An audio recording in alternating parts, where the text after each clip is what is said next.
ఆ ఊర్లో పెళ్లి జరగాలంటే జంబలకిడి పంబ సీన్ రిపీట్ అవ్వాల్సిందే. వధువు మెడలో వరుడు తాళి కట్టే ముందు అబ్బాయి అమ్మాయిగా, అమ్మాయి అబ్బాయిగా అవతారమెత్తాల్సిందే. వరుడు పట్టు చీర కట్టుకుని ఒంటి నిండా ఆభరణాలు వేసుకుని, చేతులకు గాజులు వేసుకుని, నుదుటన పెద్ద బొట్టు పెట్టుకుని, తల నిండా పువ్వులు పెట్టుకుని పెళ్లి కూతురులా ముస్తాబవ్వాలి. ఇక వధువు వరుడిలా తెల్ల చొక్కా, తెల్లని పంచా కట్టుకుని, మెడలో కండువా వేసుకుని, అమ్మాయిలా రెడీ అయిన వరుడి చెయ్యి పట్టుకుని నడవాల్సిందే. వాళ్ళిద్దరూ ఊరేగింపుగా గ్రామం వీధిలో నడుస్తూ వెళ్తుంటే వాళ్ల ముందు అందరూ చిందులు వేస్తారు. ఇదేంటి వింత అనుకుంటున్నారా? రాకెట్ యుగం నుంచి ప్రస్తుతం ఏఐ జమానా నడుస్తున్నా ఆ ఊర్లో ఆచారం మాత్రం మారలేదు. ఇదంతా జరిగిన తర్వాతే అక్కడ పెళ్లి జరుగుతుంది. ఇంతకీ ఇదెక్కడో కాదు, మన ఏపీలోనే. మరి ఈ వింత ఆచారం జంబలకిడి పంబ తీరులో పెళ్లి సాంప్రదాయం గురించి తెలుసుకోవాలంటే లెట్స్ వాచ్. ప్రస్తుతం సోషల్ మీడియాలో ఓ వింత ఆచారానికి సంబంధించిన వీడియో వైరల్ అవుతుంది.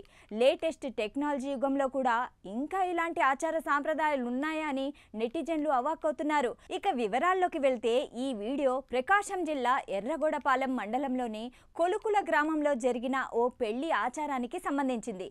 ఈ గ్రామంలో బత్తుల శివగంగారాజు నందినీల వివాహం జరిగింది. ఈ వివాహ వేడుకలు వారి కుటుంబ సభ్యుల ఆచారం మేరకు పెళ్లి కూతురు పెళ్లి కొడుకుగా, పెళ్లి కుమారుడు పెళ్లి కుమార్తెగా ముస్తాబై ఊరేగింపుగా వెళ్లి స్వామివారిని దర్శించుకుని ప్రత్యేక పూజలు చేస్తారు.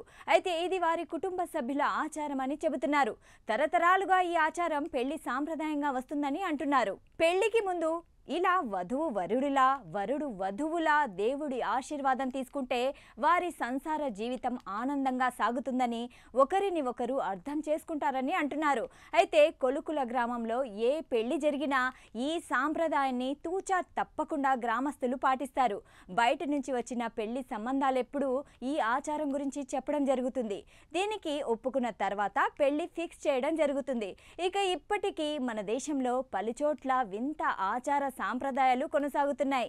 కేరళలోని కొట్టాన్ కొల్లార ఆలయంలో దివ్య మహిళలు గల అమ్మోరు దర్శనానికి మగవారికి అనుమతి లేదు. దీంతో ఇప్పటికీ ఈ గుడిలో అమ్మోరును దర్శించుకోవడానికి మగవాళ్లు ఆడవాళ్లలా ముస్తాబై వెళతారు. చీర కట్టుకొని, కళ్లకు కాటుక, పెదాలకు లిప్స్టిక్, తలలో పూలు పెట్టుకోవాలి. అయితే ఇలా ఇంట్లో రెడీ అయ్యి గుడికి వెళ్లడం ఇబ్బంది కాబట్టి మగవాళ్లు ఆడవాళ్లలా తయారవడానికి గుడి ప్రాంగణంలోనే దేవాలయం అధికారులు అన్ని ఏర్పాట్లు చేశారు.